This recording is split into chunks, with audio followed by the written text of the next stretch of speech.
Bonjour frères et sœurs et bienvenue dans Prière Inspirée. Je suis heureux de vous retrouver aujourd'hui pour cette semaine où nous allons parler du rêve de Dieu pour notre vie avec notre invitée Virginie Enfa. On est content de t'avoir avec nous. Je suis heureuse d'être là, Jérémy. Vraiment heureux de t'avoir avec nous et la parole de Dieu déclare que Dieu choisit les choses faibles pour confondre les fortes. Amen. Alors même avec ta faible foi qui va grandir et augmenter au cours de cette semaine, on sait que le Seigneur va se glorifier, Amen. vous encourager, vous fortifier à travers les instructions, les encouragements et les paroles qu'on va pouvoir vous donner pendant cette semaine. Et avant de commencer le partage d'aujourd'hui sur le but de nos rêves et comment les réactiver, je vais partager un témoignage d'une sœur qui est gabonaise. Elle dit qu'elle a 32 ans, elle a 3 enfants et elle suit EMCI TV sur la télévision là-bas au Gabon. Et en fait, elle explique que pour la première fois, le 25 octobre 2018, au petit matin, en regardant Prière Inspirée, une émission qui s'appelait « Contre les forces anti-percées », elle a invoqué, déclaré la présence de l'Esprit Saint et elle a prié en langue pour la première fois de sa vie. Elle dit la nuit suivante, cela s'est renouvelé. Quelle merveille de se sentir remplie de sa présence. Alors elle dit que, je crois que c'est ça, elle est dans le renouveau charismatique catholique. Et elle dit, je bénis l'Éternel pour mon développement spirituel et je prie pour sceller mon alliance avec le Christ tous les jours de ma vie. Gloire à Dieu, une autre personne de Madagascar qui commençait à se documenter sur le parler en langue et en regardant Prière Inspirée, elle vient de recevoir le baptême du Saint-Esprit, à parler en langue. Elle dit c'est encore tout petit, mais je sais que je vais entrer davantage en communion avec lui. On remercie le Seigneur. Une autre personne, Cindy, alors je ne sais pas où elle se trouve, moi elle ne dit pas le pays, mais elle dit je voulais témoigner que j'ai reçu le baptême du Saint-Esprit il y a 2 mois cet été, en juillet, au travers d'une émission de Jérémy Saudril, Prière Inspirée. Et c'était vraiment un moment bouleversant où le Saint-Esprit m'a touché, ayant mon bébé dans les bras. Mon bébé, mon fils de 11 mois, s'est mis à rire aux éclats en m'entendant et me voyant parler en langue. Et je me suis mise à tousser en le tenant très fort et je suffoquais. Bon, on comprend qu'elle a vécu une délivrance. Je me suis mise à pleurer, car j'ai été puissamment touché par mon Créateur et mon Sauveur. Et je remercie vraiment Dieu pour la force qu'il vous donne chaque jour afin de nous aider à tourner ces diverses émissions et nous fortifier. Donc, gloire à Dieu pour ces personnes. Je vais partager d'autres témoignages au cours de cette semaine. Et on remercie vraiment le Seigneur pour toutes ces personnes qui sont remplies du Saint-Esprit à travers l'émission Prière Inspirée et nos autres émissions. Et si vous vous dites aujourd'hui, vous avez prié pour ça ce matin, exactement pour être rempli du Saint-Esprit, alors je veux le déclarer au nom de Jésus-Christ. Soyez remplis du Saint-Esprit maintenant, que votre langue puisse se délier et commencer à parler en langue maintenant. Recevez par la foi de votre Père Céleste qui vous aime tellement, de la même façon qu'il a envoyé Jésus sur la terre à accomplir sa mission et qu'il a réussi parfaitement. Il a aussi envoyé le Saint-Esprit et il réussit toujours sa mission. Amen. Et la mission du Saint-Esprit, une de ses premières missions, c'est de vous remplir de sa présence. Et quelle grâce d'être rempli de la présence du Saint-Esprit. Alors avec toi Virginie, tu as eu à cœur cette semaine de partager sur le rêve de Dieu pour notre vie et je sais que beaucoup sont en train de nous suivre parce qu'ils ont été attirés par le thème. C'est important, le rêve de Dieu pour notre vie. C'est quelque chose vraiment d'important. Et aujourd'hui, on veut parler avec toi du but, donc pourquoi on rêve, pourquoi on a des rêves, pourquoi on a des visions, mais aussi comment réactiver peut-être ces visions, ces rêves qui sont endormis. Oui, tout à fait. Peut-être te présenter aussi. Ouais, oui, avec joie. Alors, je suis donc Virginie Enfa et j'habite en France avec ma famille, avec mon époux et mes 2 enfants. Et notre ministère, c'est Place des Destinées parce que justement, on a vraiment reçu à cœur de pouvoir aider, soutenir et créer aussi des opportunités dans le royaume afin de pouvoir équiper les enfants de Dieu à poursuivre leur destinée. Donc forcément, le titre de ce prière inspirée de toute cette semaine, c'est d'abord quelque chose qui nous tient à cœur et qui fait vraiment partie de l'ADN de notre ministère. Et puis, peut-être que d'autres me connaissent aussi par le biais de Destinée Dance School et notamment mon ministère d'évangéliste et de mon ministère de danse, puisqu'on avait fait Parole de Femmes il y a quelques années. C'était vraiment formidable, notamment sur le ministère de la danse. Alors, tout à l'heure, quand on était en train de préparer l'émission, c'est vrai que souvent le Seigneur met dans nos cœurs, nous parle d'un sujet en particulier pour apporter la parole et parfois on oublie à quel point ce sujet-là précisément a d'abord été un trésor dans nos vies. À force de servir d'une certaine façon, on voit uniquement le spectre du service. Et tout à l'heure, le Seigneur m'a dit, mais ce que tu vas leur dire aujourd'hui, c'est d'abord une clé et un trésor que j'ai d'abord mis dans ton cœur. Je viens de le réaliser. Et tout à coup, je réalise aussi les lectures que j'ai eues en tant que jeune convertie et qui ont vraiment activé, en fait, ma marche avec le Seigneur et ma capacité à pouvoir non seulement rentrer dans mon appel, mais à discerner la vision, les rêves que Dieu avait mis dans mon cœur. Depuis que tu es jeune convertie. C'est ça. Et aujourd'hui, c'est vraiment ce que j'ai à cœur, de pouvoir vous dire que le Seigneur a toujours une vision supplémentaire à rajouter à la vôtre. Oui. Voilà. Oui, amen. Amen. Amen. C'est-à-dire que souvent, lorsqu'on arrive au Seigneur, on se contente un petit peu de ce qu'on entend, on se contente aussi un petit peu de ce que l'on croit, on se contente un petit peu des choses en fait que l'on nous promet en fait que Dieu va faire, et c'est très bien, c'est une bonne chose, mais on oublie aussi que il y a quelque chose de plus grand encore qui nous attend. C'est pas simplement notre vie au quotidien, mais c'est aussi avoir une vision beaucoup plus élargie, beaucoup plus profonde de ce que Dieu veut faire au travers de nous. Amen. Donc, il y a vraiment ce verset qui me semble très important, Jérémie 29, verset 11, qui dit « Car je connais les projets que j'ai formés sur vous, dit l'Éternel, projets de paix et non de malheur, afin de vous donner un avenir et de l'espérance. » Très souvent, j'ai remarqué que on a mal compris que le fait d'avoir des rêves, de rêver était une bonne chose. J'ai entendu beaucoup d'enseignements parfois, ou même des conseils que l'on donne aux jeunes, en disant que voilà, ne rêve pas trop lorsque tu vas rêver, si tu rêves ou du moins, et si jamais ça ne fonctionne pas tel que tu l'avais pensé, tu risques d'être déçu. Ne rêve pas parce que c'est quelque chose d'orgueilleux devant Dieu, laisse Dieu ouvrir la porte, etc., etc. Tueur de rêves. Vraiment des tueurs de rêves. Or, il y a quelque chose, moi, qui me marque, c'est que dès qu'on ouvre la parole, dès que nous sommes rendus à Genèse, dès que nous lisons au commencement, pour moi, c'est vraiment le moment, en tout cas, c'est comme ça que le Seigneur me le révèle, où Dieu est sur les starting blocks. Et il est simplement en train de porter en lui le rêve de la création. Il porte en lui toutes ses aspirations. Il porte en lui sa famille. Il nous porte, nous tous. Et il est simplement en train de prendre plaisir à préparer son plan. Il prend du temps. Parce qu'il sait que ce qui va accoucher de lui, ce qui va sortir de lui, va et doit être parfait. Ça sera forcément parfait. Et je pense que le Seigneur nous aime tellement qu'il aime qu'on prenne conscience qu'au commencement, on était déjà en lui. Il connaît les projets qu'il a formés sur nous, sur vous. Que ce sont des projets de paix, non de malheur, afin de nous donner un avenir et de l'espérance. Donc c'est quelque chose qui nous propulse en fait vers l'avant.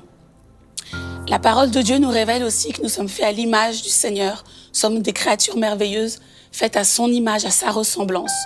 Et nous portons vraiment son ADN, nous portons aussi Dieu en lui, quelque chose de Dieu en nous. La façon dont Dieu procède, c'est comme ça aussi que nous devons procéder. On ne peut pas tuer le rêve, nos aspirations, les choses qui montent dans notre cœur et continuer à dire que nous sommes inspirés par le Saint-Esprit ou que nous marchons par l'Esprit. C'est pas vrai. Parce que le Saint-Esprit se révèle aussi par ses paroles, ses chuchotements, par ses désirs qui montent dans nos cœurs, ces désirs saints qui montent dans nos cœurs, ces projets, ces idées.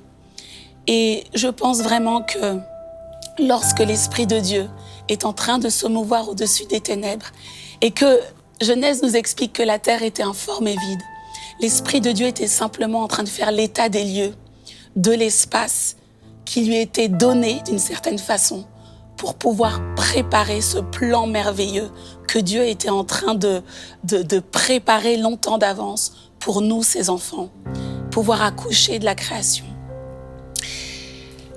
si le Seigneur prend du temps à accoucher, comme je le disais, de la création, prend du temps à mûrir la création, si ce verset 1 nous est présenté dans cet environnement informe et vide, je trouve que c'est vraiment quelque chose qui doit nous parler aujourd'hui. Parce que pour rêver, on n'a pas forcément besoin que notre environnement soit parfait. Pour rêver, on n'a pas forcément besoin que notre environnement soit sain. Pour porter du fruit au travers de nos rêves, on n'a pas besoin nous-mêmes forcément d'être parfaits. Mais simplement de réaliser que dans un environnement informe et vide, si on est véritablement mu par cette inspiration du Saint-Esprit, il y a quelque chose de bon qui va en ressortir. Et il y a aussi une autre image qui me vient. Je voudrais vous rappeler à vous tous, peut-être certains d'entre vous qui êtes parents, lorsque l'épouse annonce à son époux qu'elle est enceinte, il y a des plans qu'on commence à formuler ensemble. On commence à se poser la question, mais est-ce qu'elle aura ton menton ? Est-ce qu'il aura tes yeux, le bébé ? Ah, peut-être qu'il va me ressembler. Puis peut-être qu'il sera très fort. Et peut-être que, elle aura tel type d'intelligence et qu'elle pourra faire tel type de choses. Donc, on commence à projeter des rêves sur l'enfant. Et de cette même façon, en fait, lorsque le Seigneur nous façonne, il projette en nous, au travers de son plan merveilleux pour chacune de nos vies, des rêves qu'il insuffle dès notre plus jeune âge. Ce que l'ennemi veut faire, c'est tuer ces rêves-là. Ce que l'ennemi veut véritablement faire, c'est nous empêcher de pouvoir manifester le process divin, le process de Dieu sur la terre. La façon dont Dieu s'y prend, c'est exactement comme ça que nous-mêmes, on doit pouvoir s'y prendre pour nos propres vies. Et l'ennemi veut pouvoir dénaturer ça. Il veut pouvoir nous rendre simplement religieux et croire que les choses vont arriver parce que on va faire tant de prières, avoir tel type d'attitude, alors que déjà prendre acte que ces rêves que nous avons pour nos propres vies, des rêves que nous avons pour le royaume, des envies fortes, des projets même d'entreprise, le diable veut nous faire croire que c'est de l'orgueil ou que c'est quelque chose de mal placé ou tout simplement que ce n'est pas pour nous. Et aujourd'hui, j'aimerais que tous ensemble, on puisse se positionner par rapport à ça. Lorsque j'ai donné ma vie au Seigneur, quelqu'un m'a parlé du pouvoir justement des rêves. Et lorsque j'ai commencé à accueillir le Saint-Esprit dans ma vie, la première chose que le Saint-Esprit a fait, c'est de venir réveiller tous mes talents. C'est comme si tout ce que j'avais emmagasiné comme connaissance, tout ce que je savais faire, tout ce que j'avais développé d'un point de vue artistique, même des connaissances intellectuelles, tout cela était en train de reprendre vie. Et tout à coup, je sentais que j'étais puissante, que j'étais forte de ces rêves-là. Et surtout, je sentais aussi que Dieu voulait utiliser ces rêves pour pouvoir manifester sa gloire d'une façon ou d'une autre. Je pense, Jérémie, que les rêves que Dieu place dans notre cœur et surtout de savoir discerner ces rêves-là, c'est aussi nous rendre vivants d'une certaine façon. C'est ça qui nous fortifie, c'est ça qui nous maintient, c'est ça qui nous donne du courage, c'est ça qui nous permet aussi d'éduquer les générations à venir, de transmettre la vie, le point de vue de Dieu, la vie du royaume, la culture du royaume aux générations qui arrivent aussi. Et peut-être que vous avez été confrontés à des situations où on vous a dit « tu n'es pas capable, tais-toi, tel rêve n'est pas pour toi. Tu rêves de telle chose, tu rêves d'être un tel, tu rêves de faire tel type d'études, de voyager, de visiter telle nation. Et ce n'est pas possible, tu vois bien l'environnement dans lequel tu vis. S'il te plaît, souviens-toi que l'Esprit de Dieu au commencement se mouvait au-dessus des ténèbres, la terre était informe et vide. Et de cet environnement défavorable, Dieu a impulsé le premier, le deuxième, le troisième, le quatrième, cinquième, sixième, septième jour. Et il nous a placés dans cet environnement merveilleux qu'est sa création. Le pouvoir des rêves est fabuleux. Et j'aimerais que tu puisses sentir dans ton cœur la façon dont l'Esprit de Dieu va faire remonter ces rêves-là à la surface. Et souvent, je réalise que lorsque l'on commence à prêcher sur ce thème-là en particulier, je sais que chacun, vous avez des carnets. Peut-être dans votre téléphone, il y a des notes que l'on prend. Il y a des choses que l'on écrit quelque part. Et durant cette émission de prière inspirée, vous pouvez aller rechercher ces notes. Mettez pause sur la vidéo et allez chercher ces carnets, simplement pour les poser devant l'Éternel et qu'on puisse se positionner par rapport à cela. Ouais, ces cahiers-là, c'est important de pouvoir noter ses rêves et de comprendre aussi que c'est Dieu qui rêve avant nous. Ce ne sont pas nos rêves, ce sont ses rêves. Comme il dit dans l'Ancien Testament, je crois à travers Isaïe, ses pensées sont plus élevées que les nôtres. Et il rêve tellement plus grand que nous, tellement plus grand que ce qu'on est. Et même dans le monde, on a vu des gens qui partaient de rien et qui demain deviennent des gens qui font des choses extraordinaires, qui impactent des vies. Et aujourd'hui, on veut vous encourager pour ce temps de prière à ne pas vous baser vos rêves sur vos propres capacités. Parce que notre capacité vient de Dieu. Amen. Et tout ce que nous faisons, c'est lui qui l'accomplit à travers nous. Alors on va prier ensemble et je crois que Dieu va vraiment réactiver des rêves, fortifier des rêves, des destinées et vous aider à rêver à nouveau. Il va faire plus que cela encore. Il est Dieu, il est capable de tout pendant ce temps de prière. C'est ça. Père, on veut vraiment te remercier de ton amour et de ce que tu rêves. C'est toi qui as rêvé. Et je te remercie parce que, comme le dit ta parole, notre capacité vient de toi. Et Père, je veux prier d'abord pour cet homme, pour cette femme, pour peut-être ce jeune homme, cette jeune fille qui s'imagine qu'elle ne pourra jamais vivre de grandes choses. Peut-être même cette personne qui est âgée et qui dit « mais moi les rêves j'en avais et je ne suis pas rentré dedans ». Et à cette personne, tu veux l'encourager aujourd'hui par ta présence, par ce temps de prière. Je veux dire qu'il n'est pas trop tard, pour voir ses rêves être accomplis. Et Père, merci pour ta présence. Merci parce que ta parole est la vérité. Oui, Seigneur. Cette parole est la vérité. Nous refusons de nous baser, Seigneur, sur nos circonstances, sur nos incapacités ou sur nos faiblesses, sur notre famille, sur notre éducation, sur les gens qui sont autour de nous, sur nos contemporains, Seigneur, sur nos collègues de travail, nos amis, pour, Seigneur, rêver ou pour empêcher le rêve d'avancer. Seigneur, nous voulons simplement recevoir tes rêves. Et nous croyons que notre capacité vient de toi. Et tout ce que nous ferons, c'est toi qui l'accompliras à travers nous. On veut te remercier. Nous sommes tes vases. Nous sommes ton ouvrage. Nous sommes comme cette terre qui, au départ, elle était comme dans le chaos, n'avait pas de forme, mais tu te mouvais au-dessus d'elle. Et Seigneur, nous croyons que, Seigneur, ton mouvement est au-dessus de nos vies. Amen. Pour créer, pour former des destinées, des choses extraordinaires.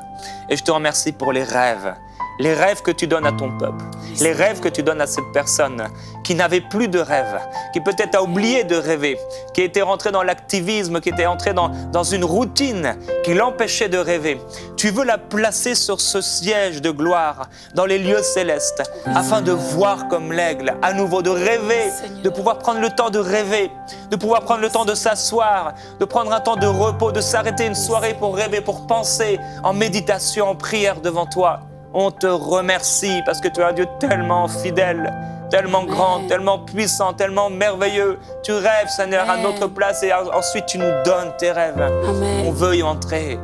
Alléluia, Amen. on te glorifie, Jésus-Christ. Amen. Voilà, je voudrais simplement sensibiliser vos cœurs à une véritable flèche que l'ennemi envoie vraiment dans l'Église et envoie dans vos cœurs de façon insidieuse. C'est de croire finalement que de trop rêver, c'est une affaire de personnes écervelées ou que c'est un manque de sagesse ou que c'est un manque d'humilité. Et ça, c'est faux. Rêver, c'est véritablement manifester aussi la nature divine qui est en chacun d'entre nous. Donc c'est normal de rêver. Parce que si tu choisis vraiment de te revêtir de cette identité divine qui t'est donnée, de la reconnaître et de l'assumer, tu dois aussi pouvoir te dire que ta normalité, ce qui est logique, c'est justement de pouvoir manifester ce que Dieu manifeste aussi et ce que Dieu veut que tu manifestes. Lorsque tu rêves, Le fruit de tes rêves va te permettre tout simplement de manifester Christ sur la terre. Et c'est véritablement ce à quoi nous sommes appelés. Nous, son Église, nous, le corps de Christ. Chaque croyant, nous sommes justement ce royaume qui doit devenir visible sur la terre. Alors je pense que déjà pour nous, c'est important de rêver. Ça nous maintient en vie. On sent que Dieu nous parle au travers de ses rêves. Ça nourrit notre créativité. On est aussi dans cette identité créatrice du Seigneur lui-même. Parce que c'est ce Dieu créateur qui nous a créés, qui nous a légué cette capacité nous-mêmes à créer. Et les rêves, c'est véritablement ce qui nous pousse à pouvoir accoucher de cette création qu'il place entre nos mains. Et c'est important de se lever contre toutes ces pensées erronées qui veulent détruire ces rêves en toi, ces enseignements religieux, ces paroles négatives, mais aussi ces pensées incrédules. Je pense qu'il y a beaucoup d'incrédulité. Et vraiment, je veux parler au cœur d'un homme, d'une femme, d'un adolescent, d'un enfant. À chaque fois que tu as entendu quelqu'un te dire que tu n'étais pas capable, ou si tu vis dans un environnement que tu regardes tout autour de toi et que tu as l'impression que rien ne bouge, que rien n'est en ta faveur, sache qu'à partir de ton rêve, cette semence que Dieu a placée en toi et par l'inspiration du Saint-Esprit, de grandes choses peuvent émerger. Ta vie n'est pas définie par ton environnement, mais ta vie est définie par le Dieu en qui tu crois et le Dieu que tu sers. Peu importe l'endroit dans le monde où tu es, peu importe si tu vis dans un château, si tu vis dans une cabane, si tu vis au fin fond d'un bidonville en France, en Afrique ou en France ou peu importe, si tu as cette semence dans ton cœur et si tu choisis aujourd'hui de la replacer devant le trône de Dieu, d'abord de dire pardon Seigneur. Pardon parce que j'ai minimisé le rêve que tu m'as donné. Pardon Seigneur parce que j'ai rejeté le rêve que tu m'as donné. Pardon Seigneur parce que j'ai laissé les corbeaux vouloir piller cette semence que toi seul m'avais donnée. Seigneur, pardon parce que j'ai rejeté, j'ai désobéi lorsque tu m'as parlé de ce rêve. Seigneur, pardon, parce que je dois te manifester sur la terre. Et lorsque je suis dans cette puissance créatrice, je te manifeste. Pardon, Seigneur. Pardon, Seigneur, d'avoir tué ce rêve. Seigneur, aujourd'hui, Seigneur, au nom de Jésus, nous voulons, Seigneur, dresser une barricade, Seigneur, autour de tous les rêves de tes enfants, Seigneur, qui nous entendent. Seigneur, une barricade du sang de l'agneau, du feu du Saint-Esprit, Seigneur. Et nous proclamons, Seigneur, au nom de Jésus, que ces semences, ces paroles, ces chuchotements de ton esprit, ces désirs saints que tu as fait monter dans leur cœur, Seigneur, maintenant sont protégés, Seigneur éternel. Et que même, Seigneur, savent se positionner pour pouvoir, Seigneur, laisser grandir, laisser mûrir cette semence sainte, Seigneur, que toi-même tu as placée en eux, Seigneur, au nom de Jésus. Saint-Esprit, Seigneur, je prie que chacun puisse réaccueillir la nature divine de Dieu en eux-mêmes, dans leur être intérieur, Seigneur. Si toi tu rêves, si toi tu génères nos rêves, si toi tu crées, si toi tu nous fais, Seigneur, don de cette puissance créatrice, c'est que tu veux te révéler au travers de chacun de nos rêves. Seigneur, fortifie chacun de tes enfants. Fortifie chacun de tes enfants, Seigneur. Ceux qui ont un petit talent, ceux qui espèrent encore, Seigneur. Oh Dieu, Seigneur, viens, par ta pluie arroser, rafraîchir, encourager à nouveau, Seigneur. Alléluia. Seigneur, merci pour ta grâce. Merci pour ta grâce. Merci pour ta grâce. Et j'ai vraiment une parole pour quelqu'un. Voilà, le Seigneur te dit, prends-toi au sérieux. Le Seigneur te dit, prends-toi au sérieux. Ce que j'ai placé en toi, ces compositions, ce que j'ai placé en toi, cette musique, ce que j'ai placé en toi, ces chorégraphies, ce que j'ai placé en toi, ces comédies musicales, cette expression artistique que j'ai mis en toi. C'est pas simplement pour remplir des cahiers, c'est pour pouvoir accoucher de cela pour mon royaume. Parce qu'il y a des âmes qui attendent de pouvoir me voir Il y a des âmes qui attendent de pouvoir croire en moi, me saisir. Et c'est par toi, dit le Seigneur. C'est parce que tu vas pouvoir te lever, commencer à travailler, te positionner, obéir à ce que j'ai mis en toi, que ces âmes seront visitées par le fruit de ce rêve qui vient de moi, dit le Seigneur. Alors prends-toi au sérieux, prends ce rêve que j'ai placé en toi au sérieux, dit l'Éternel. Ne méprise pas, ne minimise pas cette toute petite semence, car je veux me glorifier. Oui, Seigneur. Oui, Seigneur. Nous sommes tous tes enfants, Seigneur. Visités par cette même puissance de ton Saint-Esprit. Et tu n'as pas de chouchou. Les rêves n'appartiennent pas qu'à une seule catégorie de chrétiens, une seule catégorie de personnes. Au contraire, Seigneur, Dieu se délecte d'élever celui qu'on abaisse. Dieu se délecte de tendre la main à celui qu'on méprise. Alors réjouis-toi. Toi qui as vu tes rêves méprisés, aujourd'hui tu as un rendez-vous particulier avec le Seigneur. Ce Dieu qui aime secourir celui qui est méprisé aujourd'hui va pouvoir te tendre la main et ramener ton rêve à la vie. Merci Seigneur. Alléluia. Merci Gloire à Jésus. Jésus-Christ. Nous t'adorons, Saint-Esprit, Jésus-Christ. oui. Nous te glorifions et nous disons Oui, encore Seigneur. aujourd'hui en cette journée, nous vivons pour toi. Amen. Nous sommes là pour toi, Seigneur. Et au cours de cette semaine, je prie que vraiment ces rêves renaissent et que tu touches ton Oui, peuple. Seigneur. Tu vas le faire, Seigneur, et tu vas ressusciter des choses. Tu vas Oui, redonner de la Saint-Esprit. vie pétillante, Seigneur. Oui, Seigneur. Là où il n'y avait plus d'espoir, là où c'était la tristesse, Alléluia. tu vas donner la joie, la vie et la paix. Alléluia, et changer des vies. On t'aime, Seigneur, on te glorifie. Alléluia. Alléluia. Amen. On proclame la gloire du Seigneur sur vous Amen. demain avec Virginie. Merci Virginie. On va répondre à cette question. Comment discerner nos rêves? À demain dans Prière Inspirée.